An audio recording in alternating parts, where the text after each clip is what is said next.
Muito boa noite, bem-vindos ao Ponto de Impacto. Como a bandeira mostra, hoje o foco vai ser Angola. Vamos a um anúncio e voltamos já já.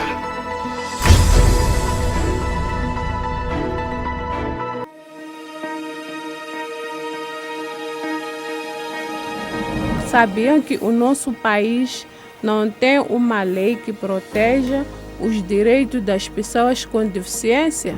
Sim, e ainda existem leis no nosso país que discriminam as pessoas com base na deficiência. Como aquela que proíbe pessoas com deficiência mental de casar. E há instituições que continuam a trabalhar ignorando os direitos das pessoas com deficiência. Por isso, precisamos de uma lei. Mas não uma lei qualquer. Uma lei que reconheça os nossos direitos, que estabeleça obrigações específicas e instituições capazes.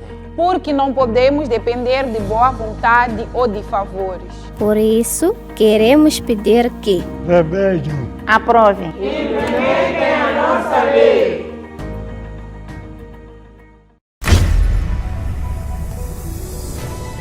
Ora bem, o foco hoje é Angola, um país irmão, um país lusófono que é governado pelo MPLA desde a sua independência.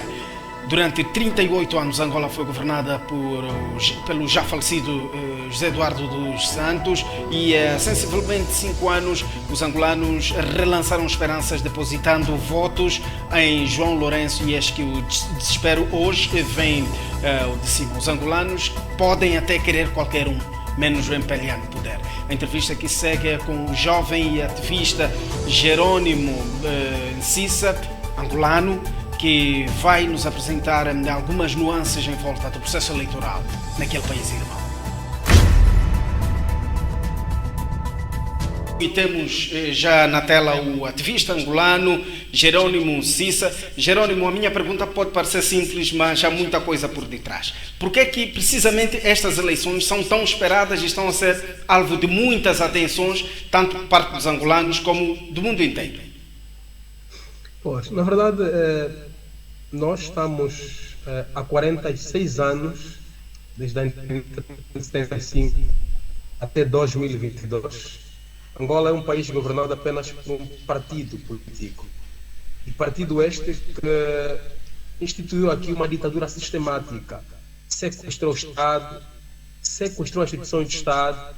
Entretanto, o povo, depois de 46 anos de má governação, e depois que nós fomos acometidos com uma miséria substancial e gritante em Angola, porque o grupo que governa o país há 46 anos e também criou aqui uma oligarquia, portanto há muita prática de corrupção.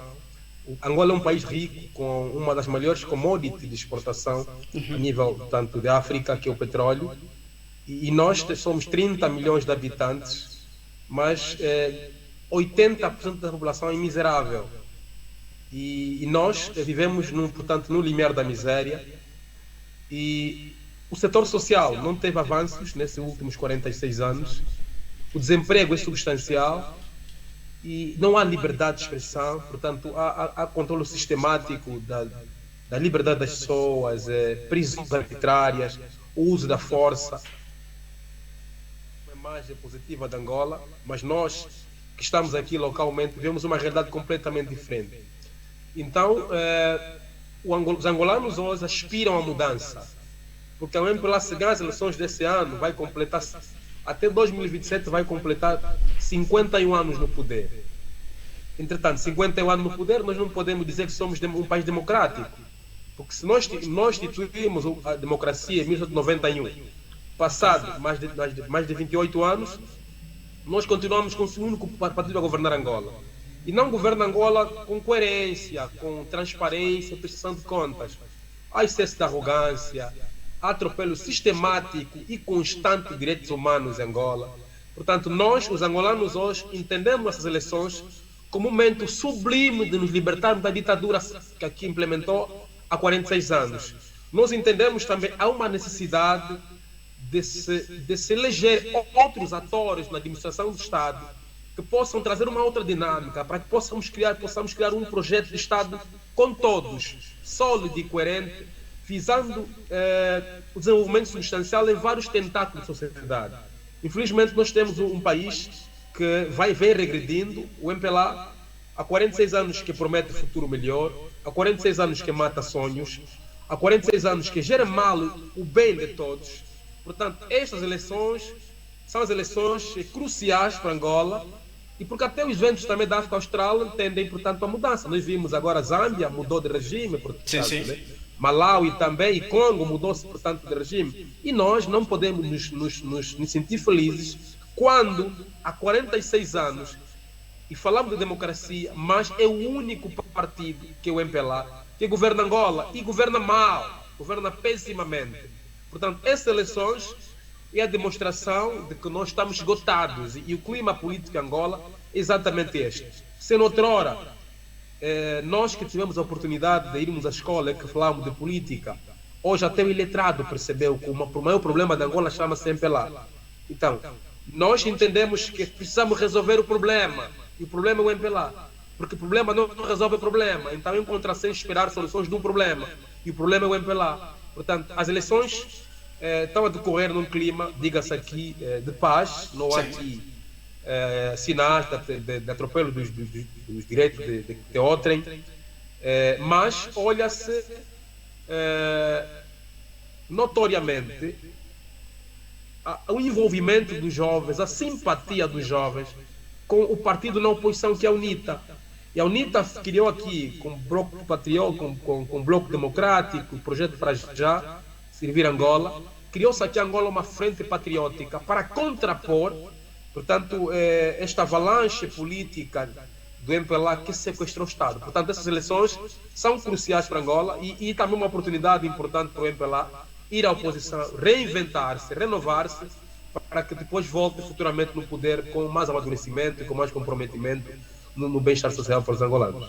Jerônimo, durante há alguns anos atrás, Angola vendeu sempre uma bandeira patriótica, uma bandeira de sinais claros de desenvolvimento. Basta que nos lembremos do projeto das grandes cidadelas, encabeçado por José Eduardo dos Santos, e várias marcas, tanto que foram exaltadas até por jovens angolanos. O que é que terá feito com que o quadro mudasse, com que a narrativa mudasse? Esta ebulição brusca, de onde é que surge? O que é que estará a acontecer?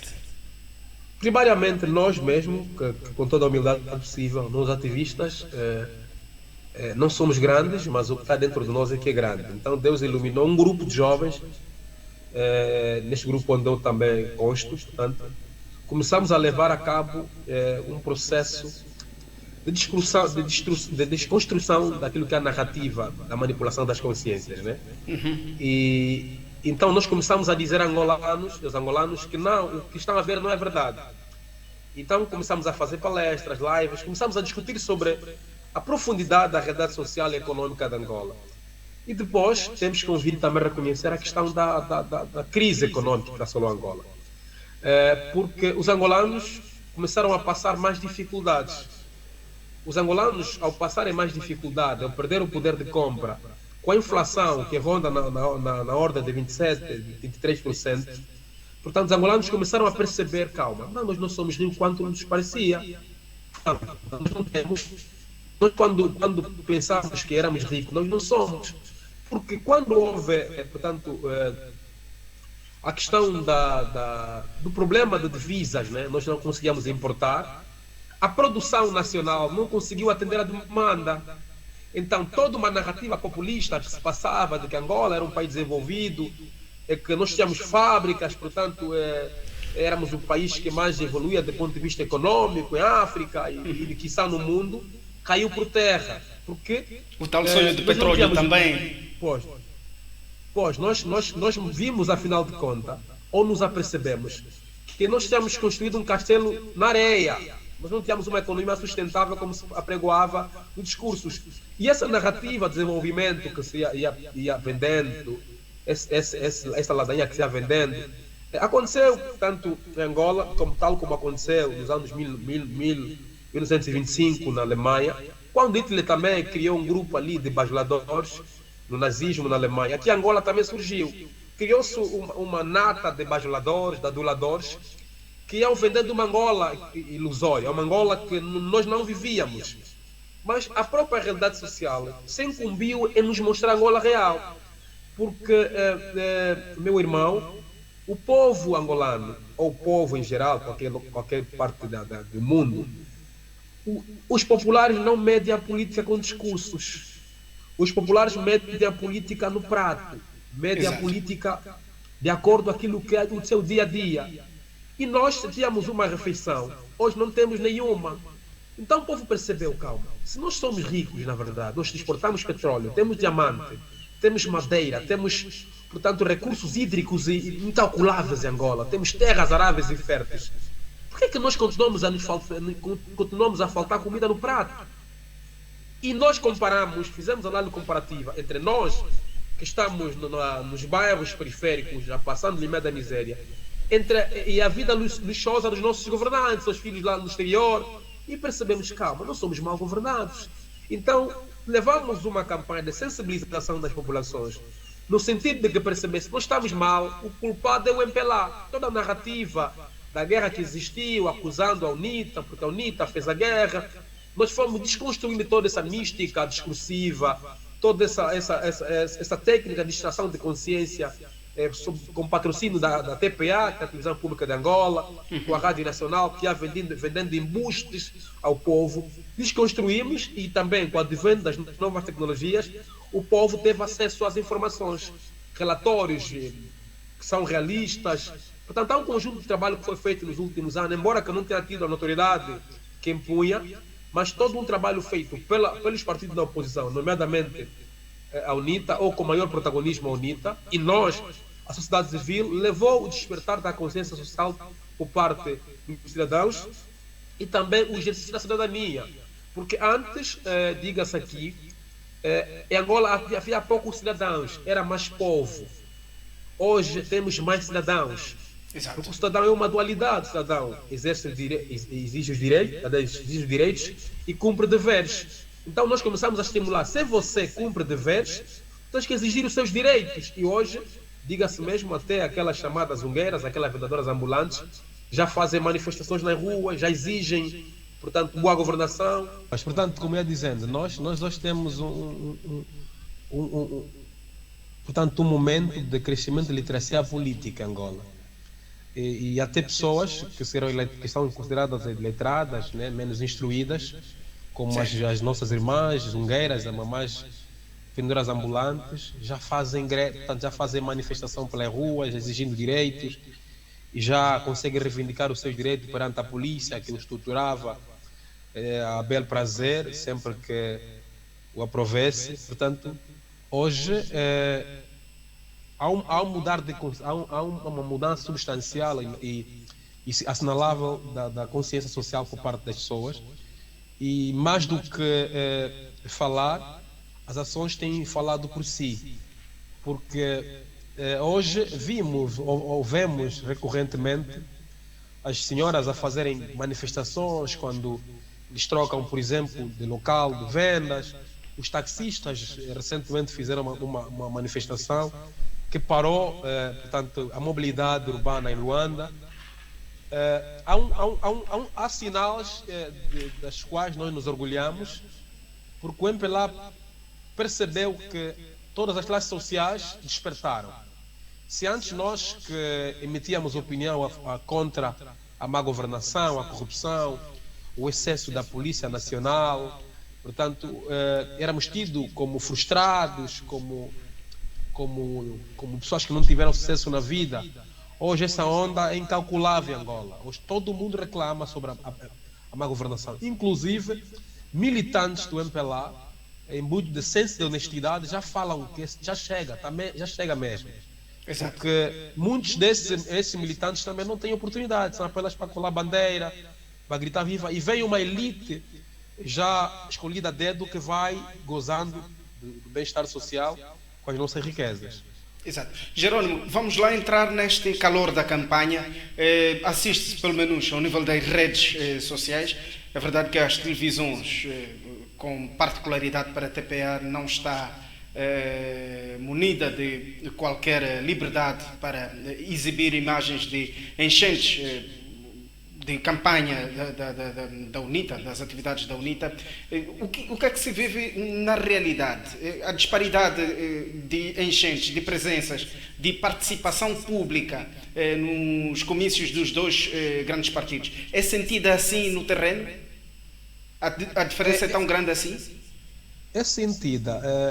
Diga-se aqui, em abono da honestidade, nesta altura, a Frente Patriótica, que é um projeto para a alternância, sim, envolvendo o partido, portanto, Bloco Democrático, que é liderado pelo Dr.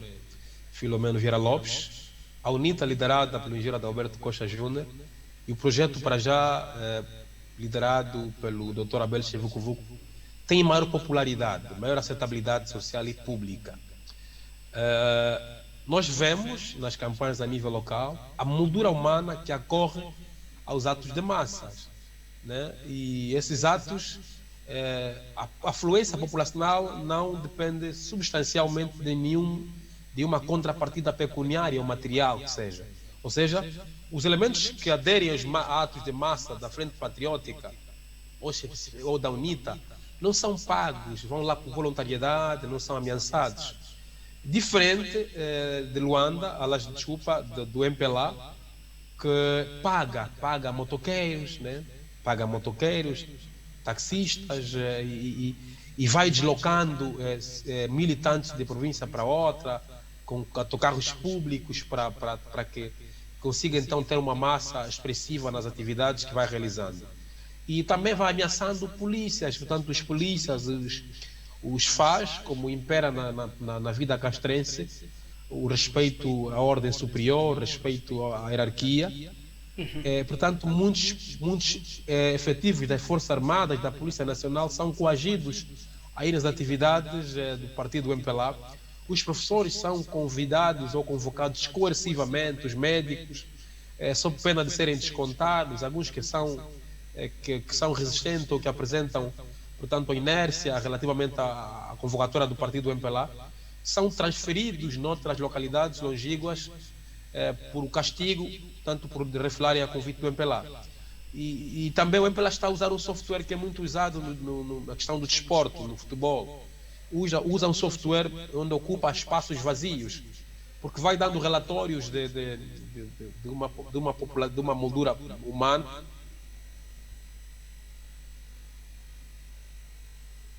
desorganizados. Albergaria, por exemplo, 20 mil espectadores, como o estádio que temos em Angola. O MPLA, quando faz a estatística, diz que não albergou 500 mil pessoas, e o estádio nunca suportaria isso, porque até quando o estádio foram inaugurados, e deu-se ali a estimativa, a capacidade de albergar a moldura humana para assistir jogos. Então,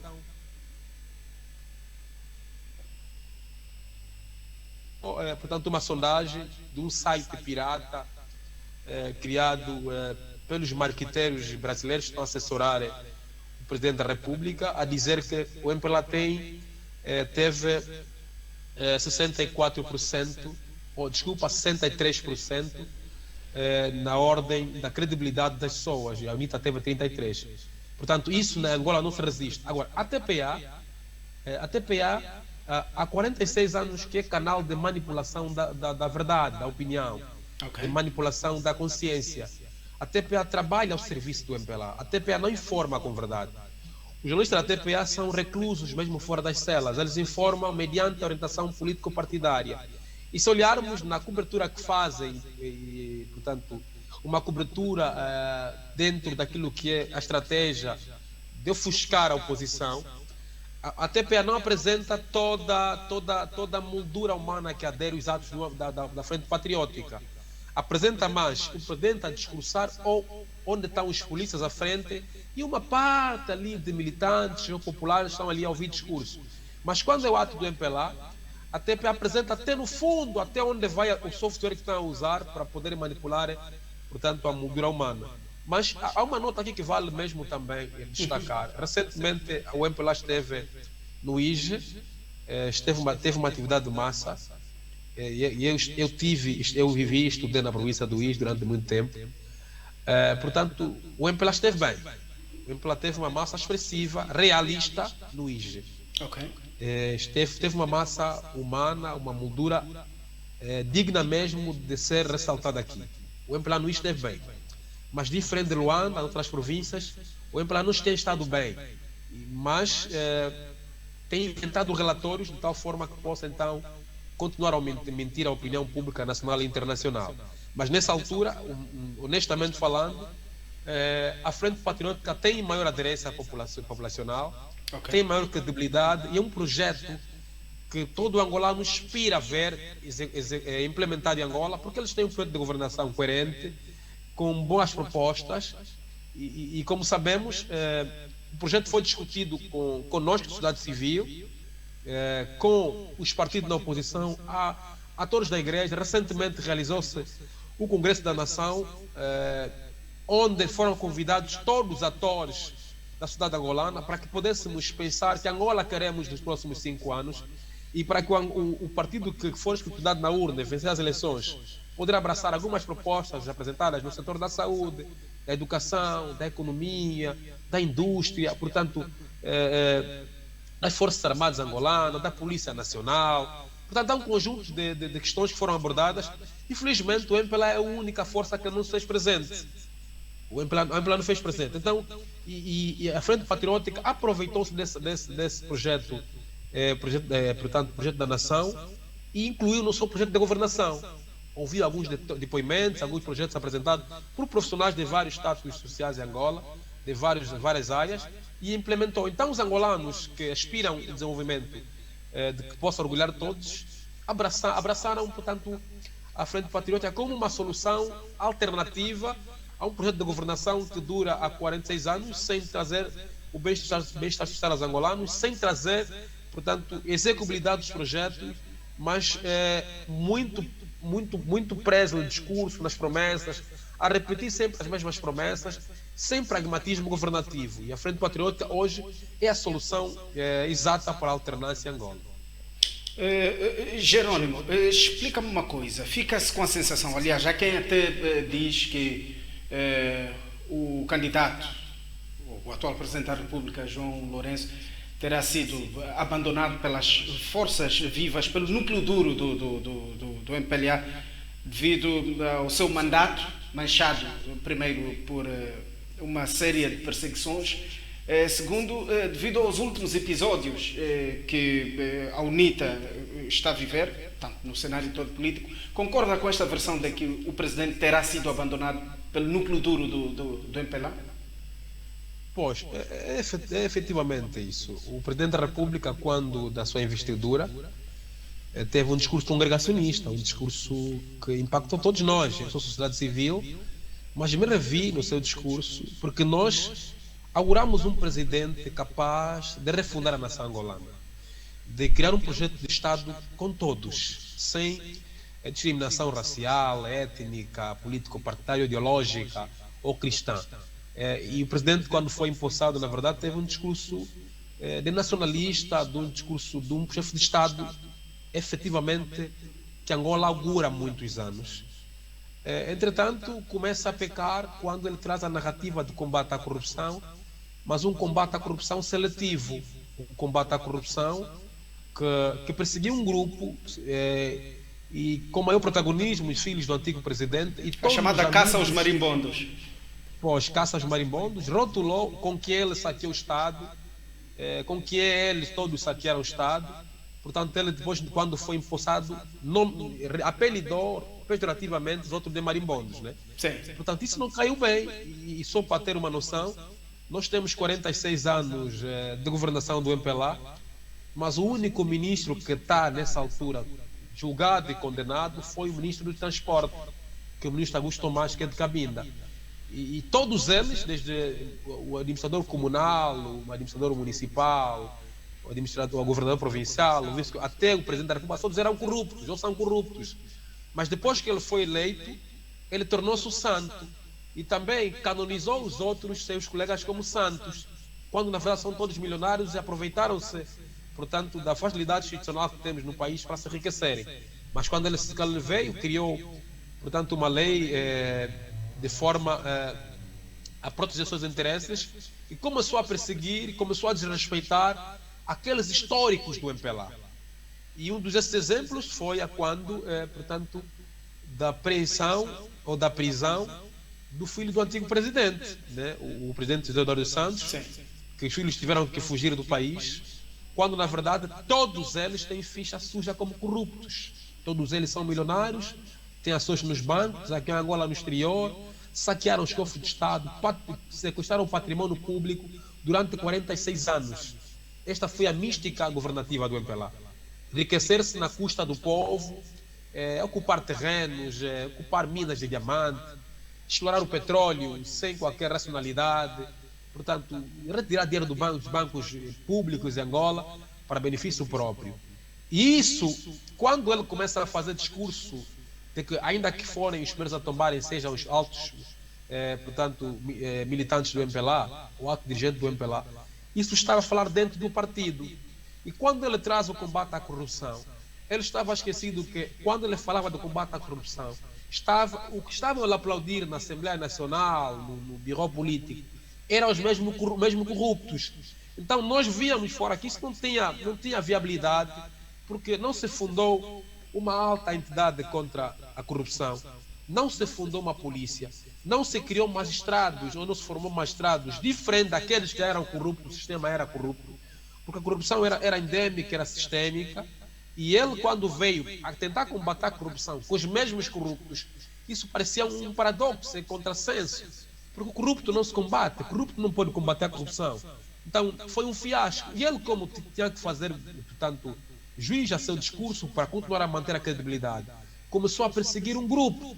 Só a título de exemplo, a própria primeira-dama da República, que é a sua esposa, foi denunciada na Record no Brasil, e acusada de lavagem de capitais, branqueamento de capitais, em que numa empresa Orion, em que ela é detentora, foi acusada no Brasil, e nós fizemos uma denúncia na PGR.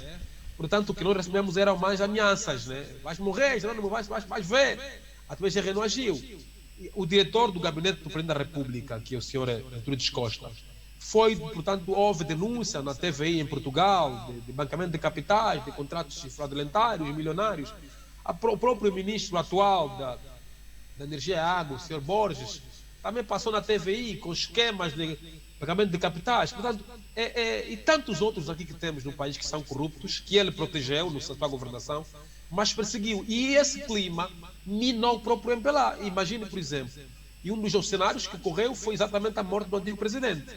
E como dentro do MPLA, criou-se a narrativa da ascensão social ou econômica mediante o partido, bajulando os líderes, todos aqueles que noutrora eram bajuladores do antigo presidente. Como viram que o poder alternou, foi para ele, o atual presidente João Lourenço, então passaram a bajulação para outro lado.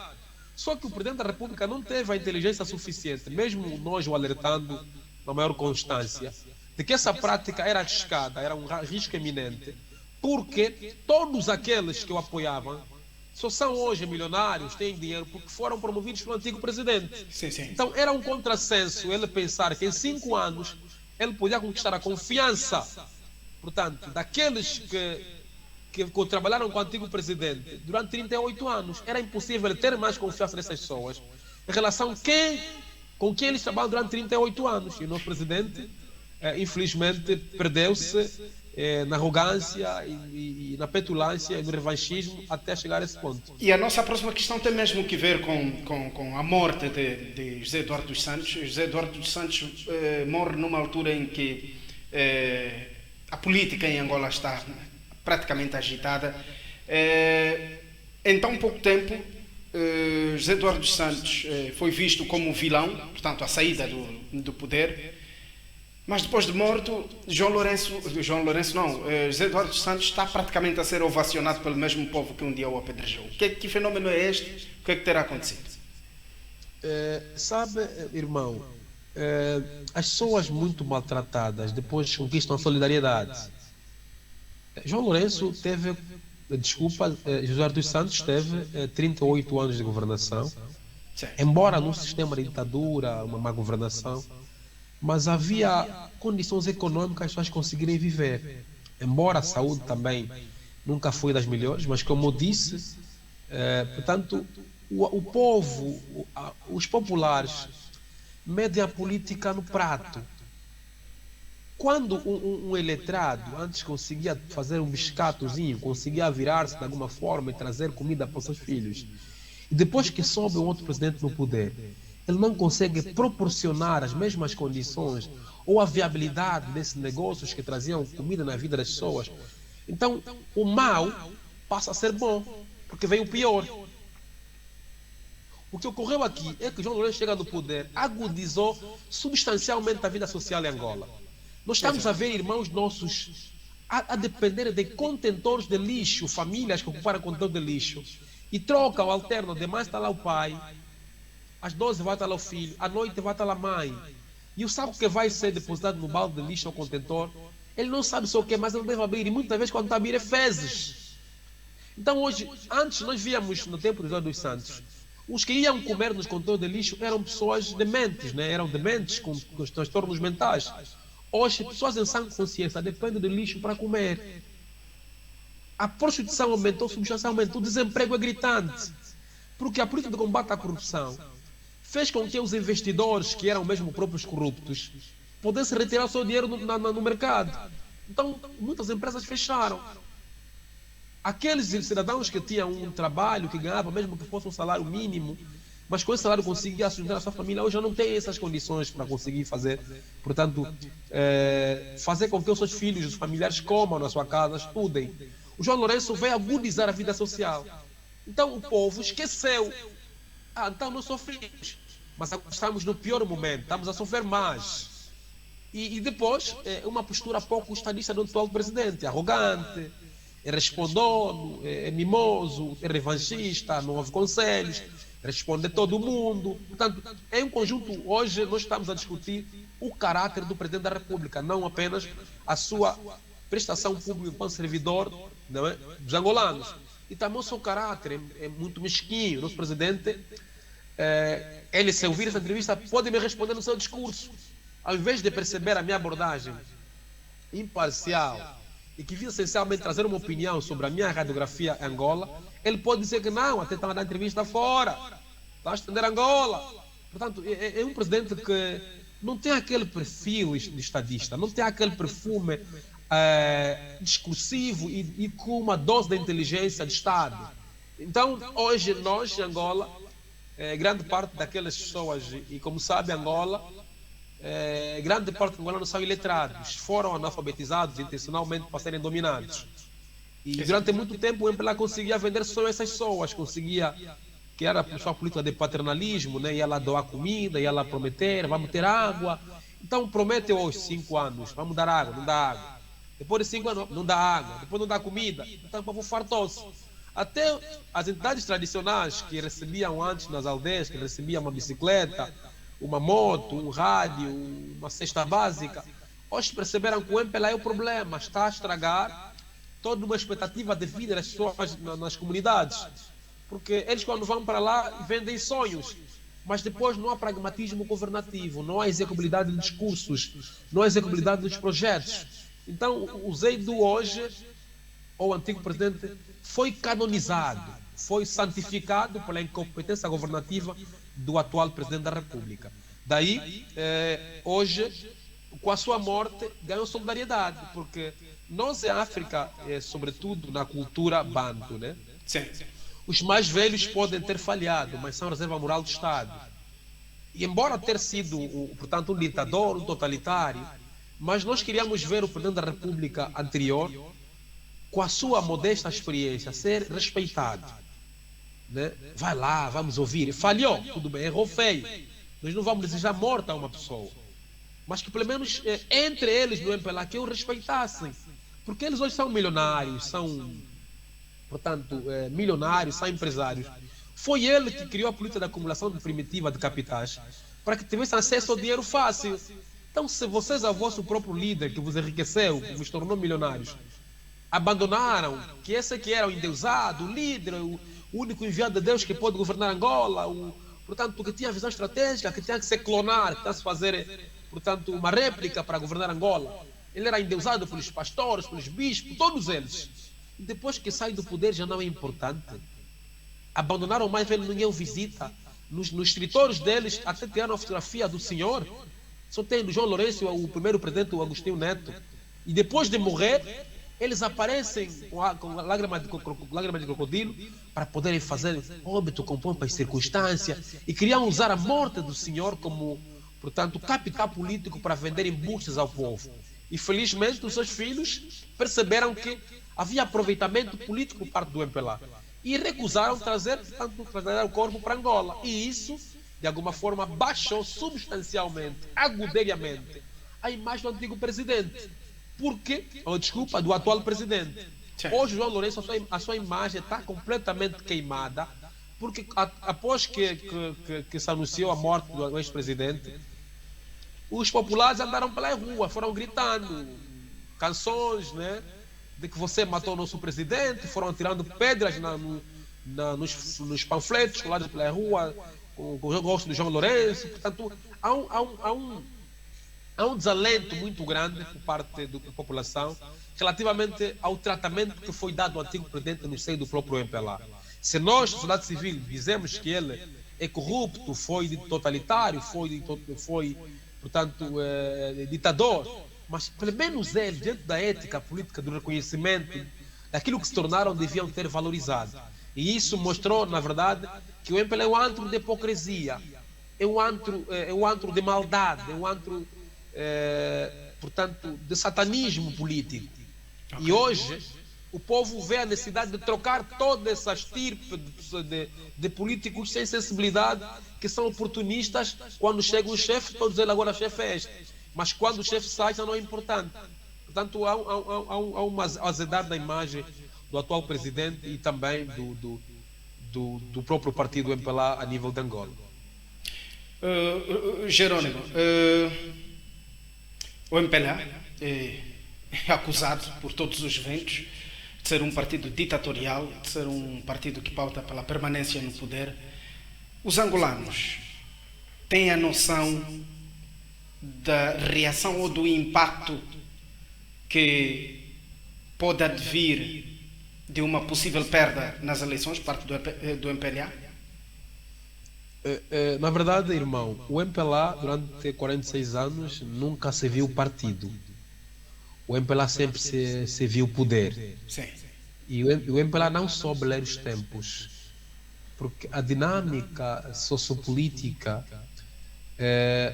deu um conforto ao MPLA, porque o MPLA sempre teve o controle do Estado desde a fundação desse Estado. O MPLA é o único partido que governa Angola. E eles esqueceram que a política é um jogo de estratégia, é um jogo de tomada de decisões assertivas, mas também de previsão de fenômenos. O MPLA não conseguiu prever o despertar da consciência dos cidadãos. Não foi dinâmico. Não foi dinâmico, parou no tempo. Por isso é que o MPLA não preparou a transição. O medo que hoje o MPLA tem são, portanto, as leis que ele aprovou por ter a maioria parlamentar. O ordenamento jurídico angolano tem leis protecionistas, leis que protegem interesses do partido do MPLA, leis político-partidárias. Então há um medo por parte do MPLA dessas leis pesarem sobre si. E também o MPLA não é um partido forte, porque o MPLA sempre esteve a reboque do Estado. Então o MPLA teme, se perder o controle da Polícia Nacional, das Forças Armadas, da educação, da polícia, de outras classes sociais, o MPLA como é que vai conseguir ombrear contra o partido? O MPLA sempre vive à custa dos cofres do Estado. O MPLA não presta contas a ninguém. Nós temos um Tribunal de Contas de Angola que não faz fiscalização daquilo que é, portanto, o dinheiro que é alocado ou adoção orçamental que é aplicada aos partidos políticos. Quando chega às eleições, o MPLA gasta dinheiro do Estado sem qualquer fiscalização, sem prestação de contas, realiza campanhas, usa espaços públicos, usa aviões públicos, carros públicos, e nós estamos a ver até carros das Forças Armadas a transportarem militantes do MPLA, carros da CNA a transportarem militantes do MPLA, ambulâncias. Há um conjunto de atropelos sistemáticos estruturados de Angola que sempre beneficiaram o MPLA. E o MPLA, vendo o poder a sair das suas mãos, há um medo, portanto, há um susto muito grande. E nós tememos aqui, e recentemente eu fiz um vídeo que chamei, portanto, atenção, apelando ao chefe da Casa Militar do Presidente da República. Tinha um discurso muito belicista, de guerra, vão levar no focinho, ameaçando trazer aqui um discurso de guerra, de tal forma que pudesse incutir o medo e o terror no seio das populações. Porque o MPLA sabe, se ganhar as eleições neste ano, aqui haverá sublevação, haverá revolta social, porque o povo está farto do MPLA. E pelos indicadores sociais, o MPLA não tem margens para ganhar eleições em Angola. E é preciso agora usar as técnicas de belicistas, de impor o medo, de criar um clima de terror, disparos, e destacar militares na rua e tudo mais. Só que o MPLA esqueceu que o povo já não teme a morte, porque Angola morre-se por fome, morre-se todos os dias por fome, morre-se nos hospitais por falta de assistência médica e medicamentosa. Então o povo agora não está farto. E depois, a longevidade do MPLA esgotou capacidade de fazer alguma coisa. O MPLA esgotou todos os recursos. O MPLA agora é um partido bombeiro, só está para gerir. Quer dizer, há um incêndio, vai apagar. Já não há capacidade de desenvolver Angola. E o conselho que nós temos vindo a deixar, como patriotas, o MPLA tem de entender a alternância como uma grande oportunidade para reativar. Porque o MPLA, se fraudulentar as eleições, quando perdê-las por insurreição, vai ser extinto. Então, mais do que extinção, é melhor aceitar a alternância. E como tem todas as ferramentas da gestão de Estado, conhece a administração de Estado há mais de 40 anos, certamente teremos uma posição muito forte, porque o MPLA vai conseguir fiscalizar. O MPLA sabe como se arrecada dinheiro do Estado, com petróleo, com diamante, como é que se aplica. Então nós temos uma posição capaz até de fiscalizar melhor quem for sufragado, portanto vencedor nas urnas. E para o outro,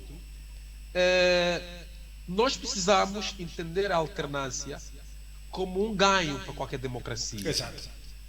Porque a alternância vai trazer concorrência.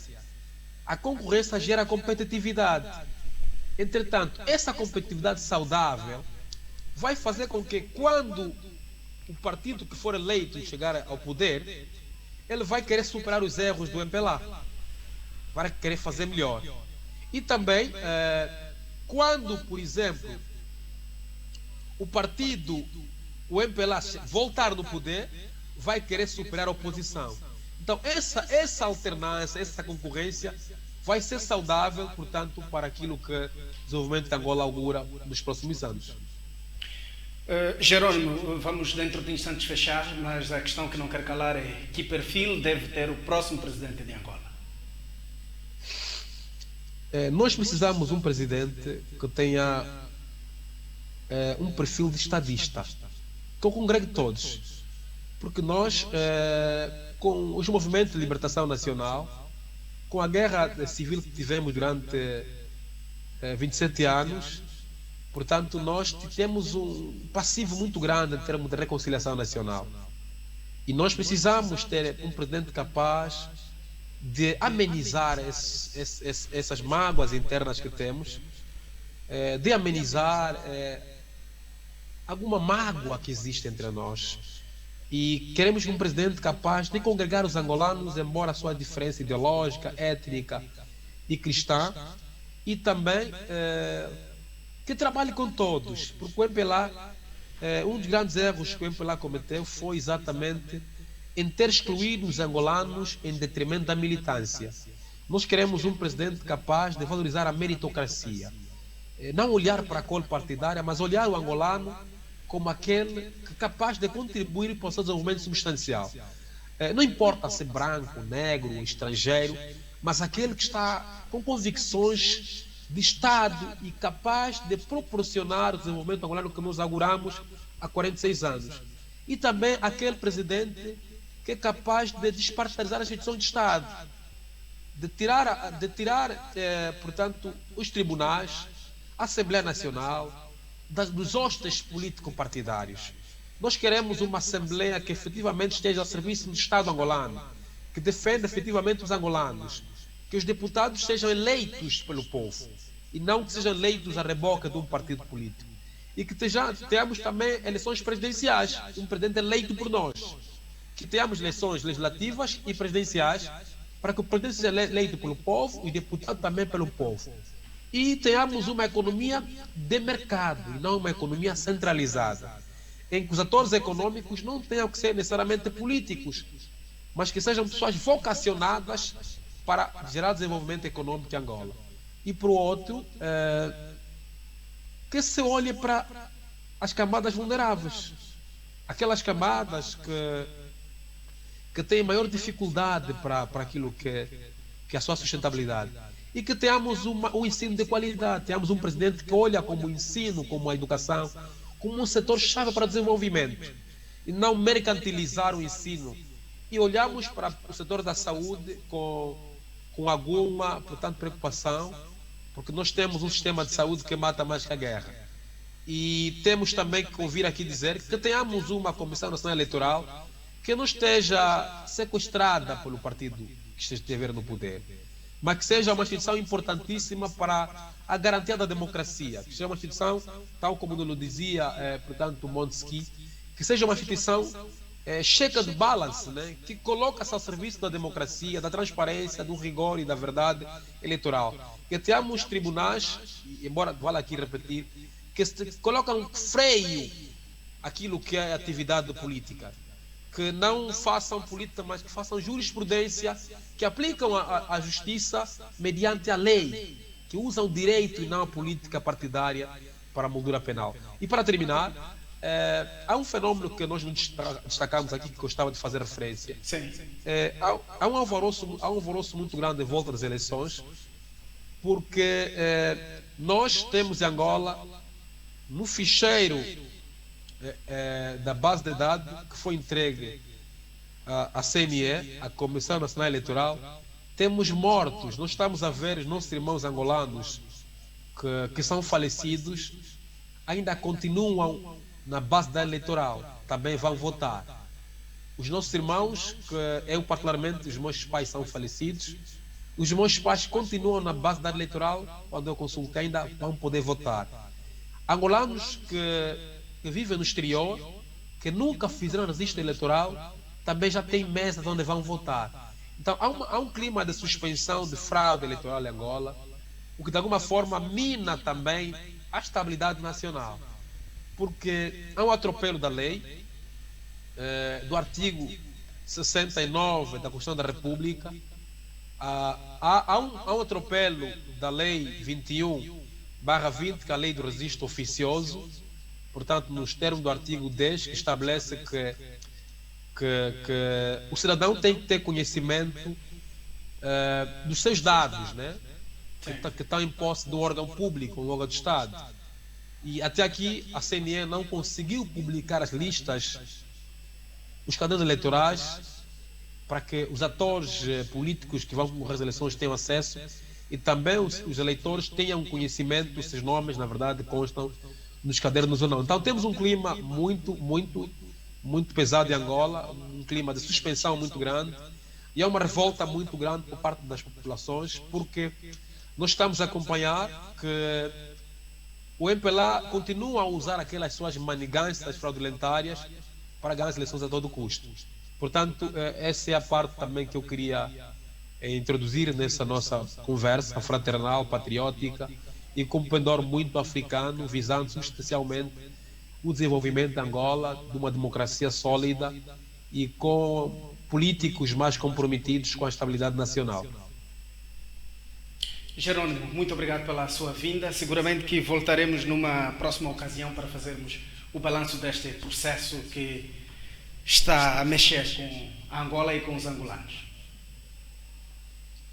Eu agradeço e sinto-me muito honrado por dar uma entrevista a um canal internacional, porque nós, na verdade, precisamos também levar essa mensagem aos nossos irmãos, né, do Índico, né, e não só, para que, de alguma forma, todos nós possamos aprender com os processos, porque nós estamos a viver uma ditadura de 46 anos e eu creio que também vocês ali não estão fora disso, porque os partidos independentistas continuam a tomar protagonismo na administração de Estado e com muitos vícios. Então precisamos de quando em quando trocar experiências e partilhar e também aprendermos uns dos outros, porque na verdade fundamental é que como jovens participemos ativamente daquilo que é o curso sociopolítico dos nossos países e também do continente. Obrigado, muito obrigado, Jerônimo. Até a próxima. Obrigado. Estávamos a conversa com um jovem ativista angolano, Jerônimo Ncissa, a olharmos para as diferentes nuances em volta das eleições em Angola, um processo bastante esperado, bastante aguardado pelos angolanos e não só, todos aqueles que se interessam por aquele país irmão, por aquele país africano falante de língua portuguesa como várias outras nações. É o ponto final do Ponto de Impacto. Graças pela atenção dispensada. Novo encontro numa próxima ocasião. Até lá.